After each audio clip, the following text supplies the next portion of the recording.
Welcome to Her Story, the podcast that brings to life the stories of incredible women throughout history. Each episode uncovers the remarkable lives, achievements, and struggles of women who shaped the world, beyond the textbooks and headlines. Join us as we celebrate their legacies and inspire new generations with tales of courage, resilience, and trailblazing spirit.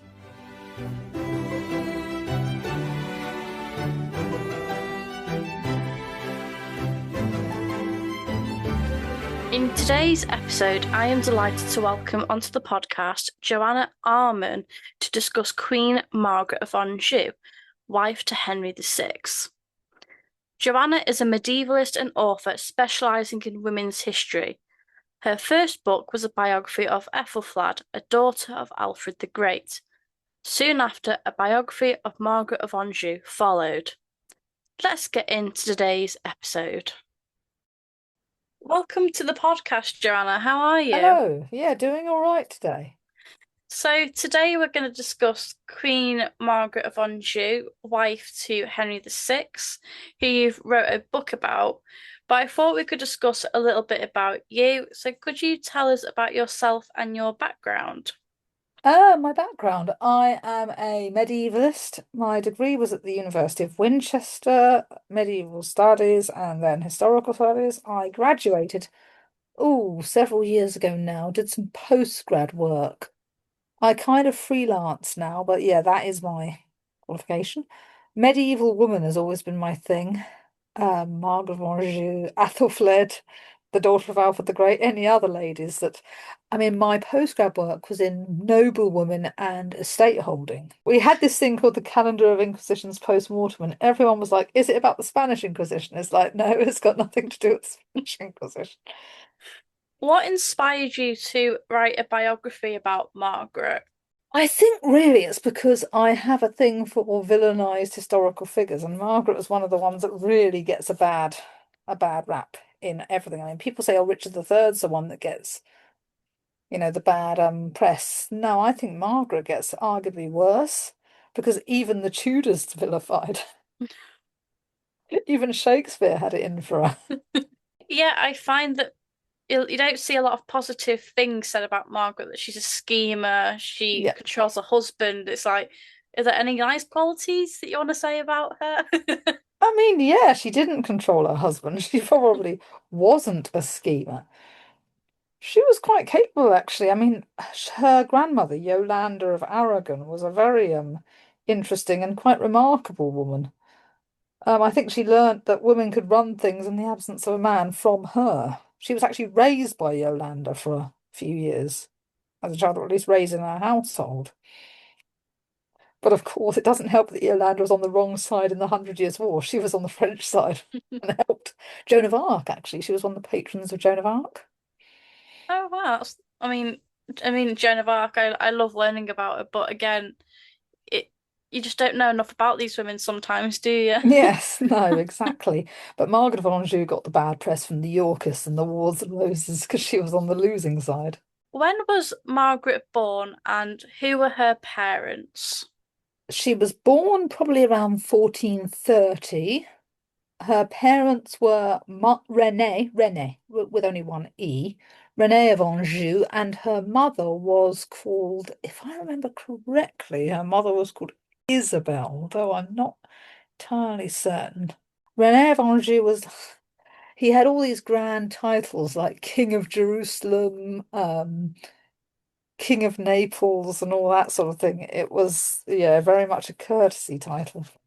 But she was also the nephew of the King of the nephew, niece of the King of France. What do we know of Margaret's childhood and her education? Well, childhood was should we say quite interesting. Her father was actually a prisoner of war for a time when she was a few years old. That wasn't to do with the Hundred Years' War. That was to do with reclaiming some of his lands, I believe, in Italy. And so she was taken to the court of her grandmother, Yolanda, to be raised. She actually grew up there for several years. I think it was from the ages of about 7 until she was something like 12. So she had a fair bit of education in her court, and I think, as I say, that's where she really learnt about women running things because Yolanda was a widow for a long time, and her mother ran her father's estates for a long time. I think that sort of solidified the idea. Is it fair to say that Margaret will have had, Latin, that Yeah, sort of education? She wasn't yes. uneducated. No, exactly. There's a collection of her letters. A lot of them are in either French or Latin. She sometimes wrote in English, but When was it proposed that Margaret could marry Henry VI, the King of England? it was a couple of years really before the actual marriage happened. She was only 15 when she married him. That was 1445. So, yeah, the actual marriage proposal happened sort of a year or two earlier. It was quite controversial because A, she wasn't of the direct royal bloodline. She wasn't the daughter of a king. She was just the niece of a king from what was seen as a poor relation. And she didn't have a dowry. Yeah, that was always a kind of not a great idea.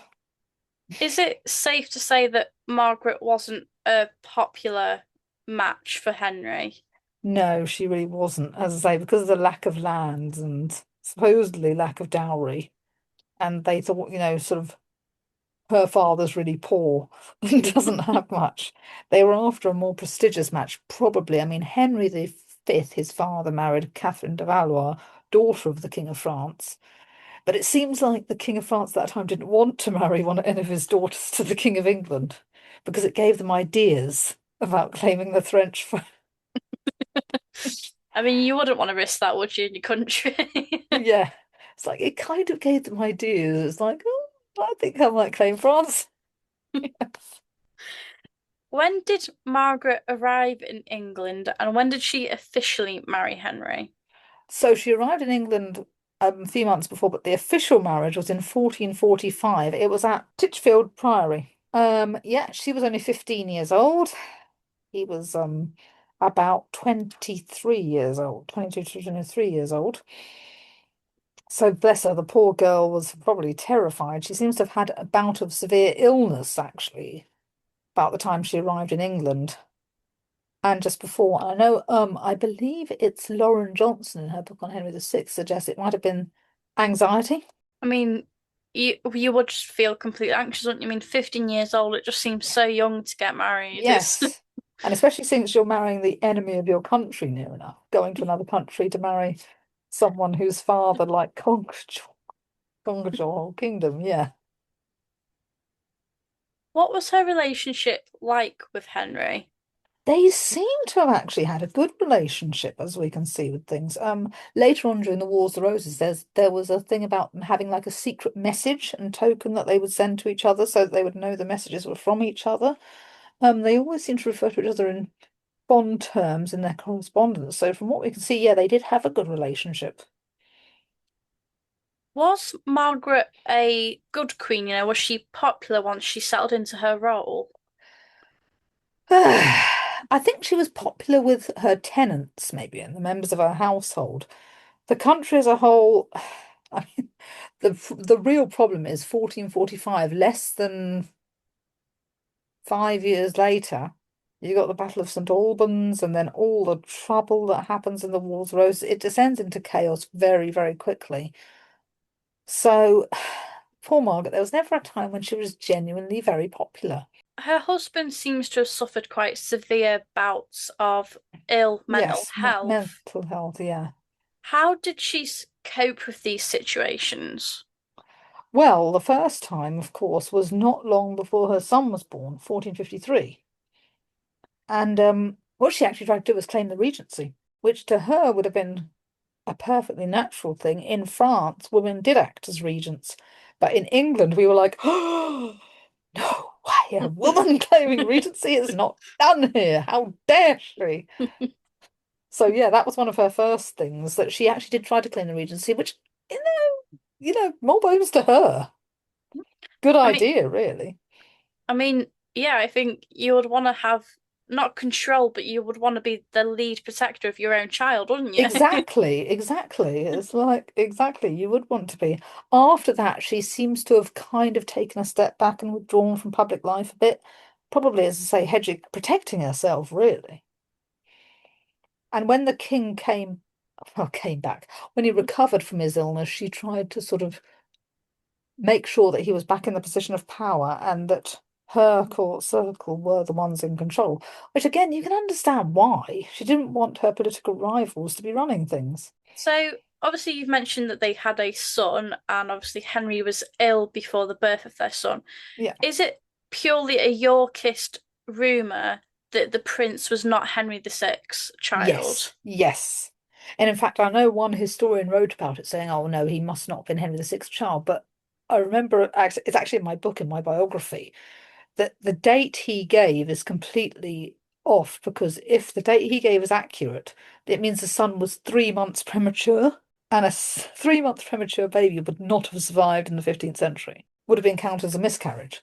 I've just always read that, and I'm like, I can't tell if it's true because she was so desperate to make sure her husband stayed on the throne, or is it purely Yorkist propaganda? Yeah, Yorkist propaganda. To be honest with you, it would have been political suicide to try and pass off an illegitimate child as the heir.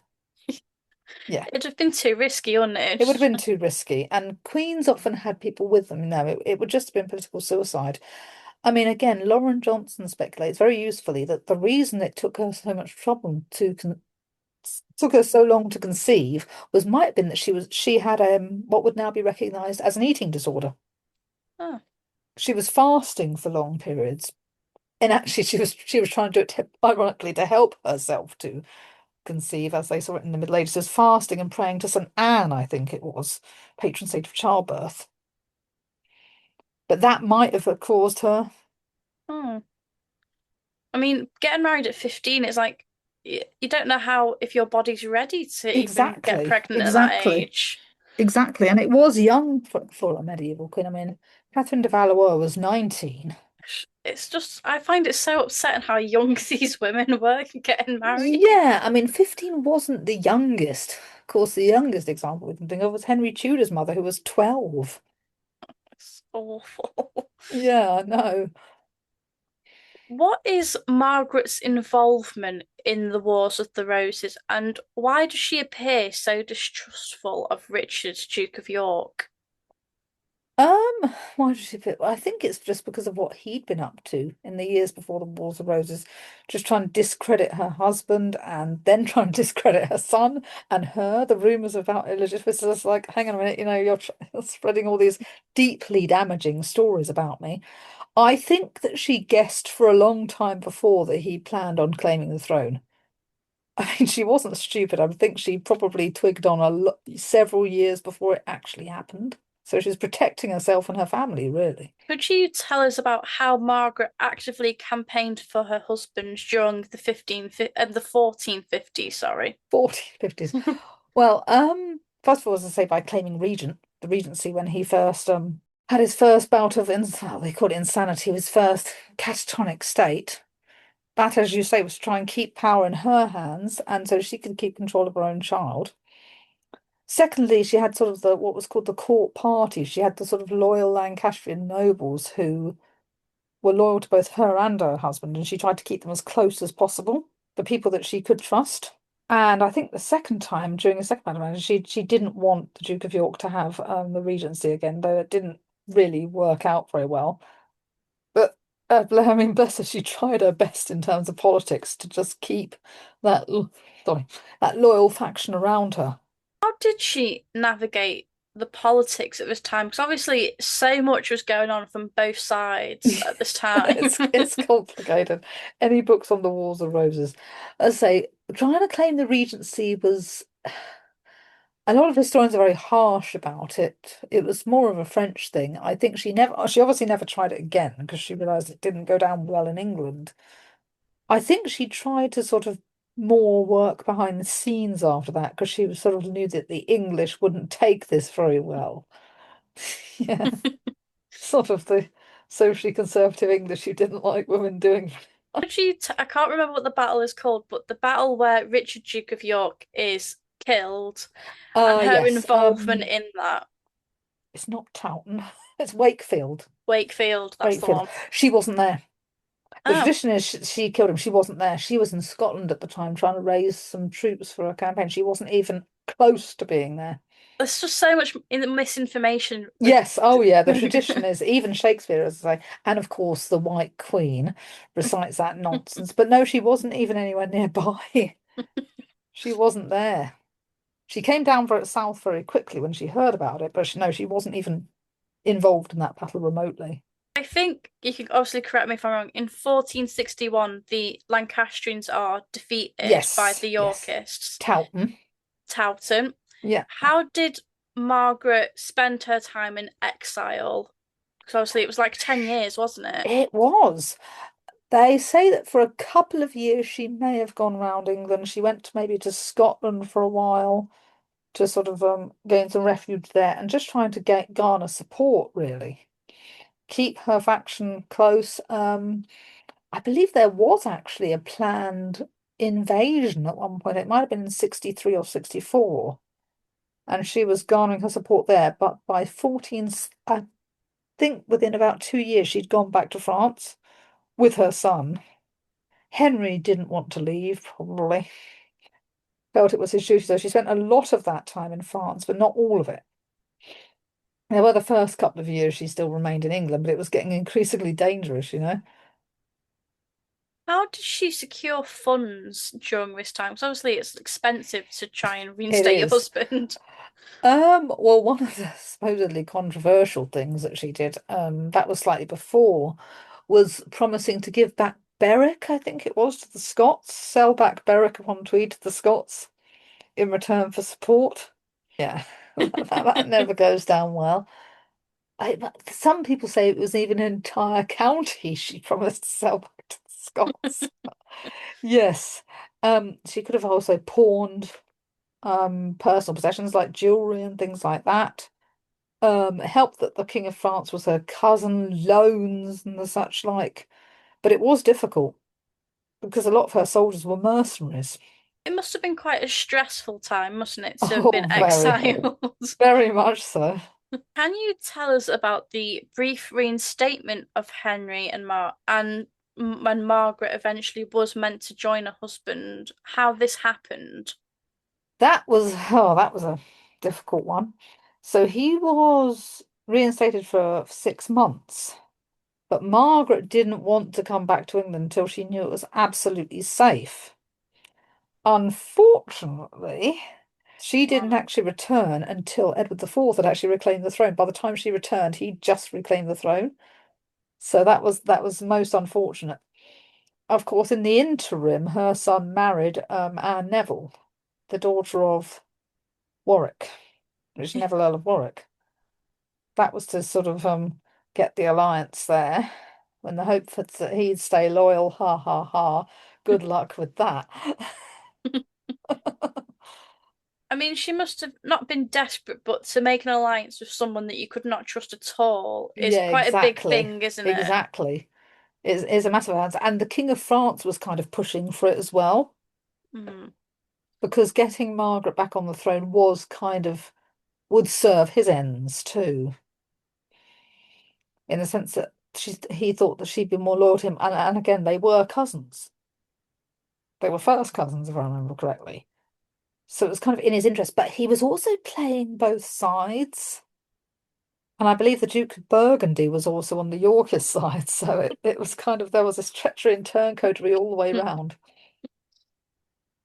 Can you tell us about the final battle, which I think is the Battle of Tewkesbury, and Yes. what this meant for Margaret? Well, obviously her son was killed in that battle. So that was pretty much the end of her line and the end of Yorkist. And shortly afterwards, Henry VI was murdered. Now, the thing about that that's quite interesting is we don't actually know fully how Edward died. The generally accepted view of events is he was killed in the battle, but there was one contemporary account that suggests he may have been murdered afterwards. It's something called The Arrival of Edward IV. It was like this illuminate is like this manuscript version, so it's all illustrations. Mm. Of course, if that had happened, the Yorkists would not have mentioned it. Very No. bad PR. As it is, they almost got excommunicated. They went into because they violated the sanctuary of Tewkesbury Abbey. was gonna say, and it's not accurate, but in The White Queen, you see them breaking sanctuary and That actually did killing. happen. That actually did happen. Yeah, they did break sanctuary. They said the abbot himself had to come and fend them off. What was next for Margaret after the dreadful events of the Battle of Tewkesbury? She was essentially kept a prisoner in England for several years after that. So passed around for a while. I believe she stayed actually with an old friend, Alice Chaucer, for a time. Alice Chaucer, Duchess of Suffolk, the widow of the William de la Pole, and yes, the granddaughter of Geoffrey Chaucer, who was an old friend of hers. Yeah, she stayed with her for a time, and there were just other people. Eventually, she was actually sold back to France. I'm not joking, she was literally sold back to the King of France because Edward the Fourth needed money. But the interesting thing is that there's records that Anne Neville actually visited her a couple of times. So obviously, there's not a lot regarding Anne's marriage to No, there Margaret's isn't a great son, deal. but But there's the fact, always a rivalry placed, isn't there, between Anne and Margaret when they could yes, have got along. that's the traditional account. But the fact that Anne went to visit her a couple of times is kind of interesting because you don't do that for someone you don't like, which suggests that maybe their relationship wasn't as bad as people suggest. I almost wonder whether Anne was in a similar position to what she had once been, sort of a teenage bride in the middle of a political machination. So she possibly identified with her in a lot of ways. It's just such a stark contrast, isn't it? You're getting married off into England, you think your future's secure, and then you're prisoner in England. It's just Exactly. In your own, yes. where did Margaret live once she was sold back to France? She lived basically on the charity of her cousin, the King of France. I believe she actually returned to her father's lands for a time in Anjou after he died. I don't think her brother supported her because I think he predeceased her. Do we know where Margaret is buried once she died? Yes, she was buried near her parents in Angers Cathedral, but her remains were moved during the French Revolution. Yes. Had she still been in England, she would probably have been buried somewhere like Westminster Abbey, something like Hmm. that. But yeah. Does Margaret have a legacy? Ah, poor old Margaret. Yes. I mean, her reputation is someone who lost, but it's kind of ironic in a way because had her son lived, it's quite possible he could have become Count of Anjou as well, because her nephew, her brother's son, I believe, died. And so the County of Anjou, I believe it passed back into the hands of the crown. So, what could have been not only becoming King of England, but possibly also regaining Anjou in the process. That would have been quite a big impact. Yes, yes. It's like ironically. Towards the end of the podcast, I like to ask my guests five fun history questions. Yeah. So, firstly, have you got a history pet peeve? Have I got a history pet peeve? Do I have to pick only one? I think misconceptions about the Middle Ages, yeah, it still annoys me. But when I hear someone saying that medieval people thought the earth was flat, my eyes start twitching. People still say that. It's like, no, I want to, like, give me your teacher's personal address. I will write a strongly worded letter.